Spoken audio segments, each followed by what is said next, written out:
ஆக்கப்பூர்வமான நிகழ்வுகளை அலசி ஆராய் ஒரு களம். RDX திங்கள் முதல் சனிக்கிழமை வரை இரவு 7 மணிக்கு. நாமக்கல் மாவட்டம் ராசிபுரம் அடுத்த வெள்ளாளப்பட்டியில் வீடு கட்டுமான பணிக்கு கொட்டி வைக்கப்பட்டிருந்த மணலில் 7 மாதமே ஆன பச்சிளம் குழந்தை புதைக்கப்பட்டுள்ள சம்பவம் அதிர்ச்சியை ஏற்படுத்தியுள்ளது. அமாவாசை தினத்தில் நரபலி கொடுக்கப்பட்டு பச்சிளம் குழந்தை புதைக்கப்பட்டதா என மக்கள் அச்சத்தில் உறைந்துள்ளனர். கூடுதல் விவரங்களோடு இணைகிறார் செய்தியாளர் சதீஷ்குமார். வணக்கம் சதீஷ், விவரங்கள். வணக்கம்.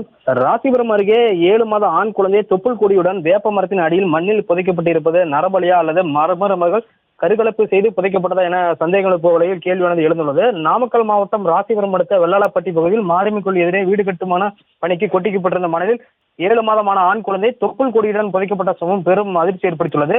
இந்த பேலுக்குச்சி பகுதியில் வெள்ளாளப்பட்டி என்ற இடத்தில் வீடு கட்டும் பணிக்காக மணல் கொட்டிக்கப்பட்ட நிலையில் காலை பணியாளர்கள் வழக்கம் போல் வீடு கட்டும் படிக்கு மணல் அள்ளும் போது 7 மாதமான ஆண் குழந்தை தொப்புள் கொடியிலும் புதைக்கப்பட்டுள்ளதை கண்டு அதிர்ச்சி அடைந்துள்ளனர்.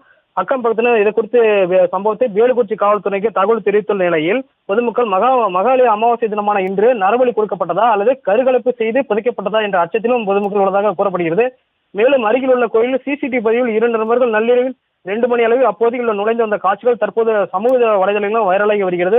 அப்பகுதி மக்கள் காவல்துறை தகவல் தெரிவிக்கப்பட்டு 3 மணி நேரமாகியும் இதுவரை எந்த காவல்துறையும் அரசு மருத்துவமனை அதிகாரிகளும் சம்பவ இடத்திற்கு வரவில்லை என கூறப்படுகிறது. இந்த சம்பவம் பெரும் பரபரப்பை உண்டாக்கிய சூழ்நிலையில் அப்போது பொதுமக்கள் பெரும் குழப்பத்திலும் உள்ளனர். விவரங்களுக்கு நன்றி சதீஷ்குமார். ஆக்கப்பூர்வமான நிகழ்வுகளை அலசி ஆராய் ஒரு களம். RDX திங்கள் முதல் சனிக்கிழமை வரை இரவு 7 மணிக்கு.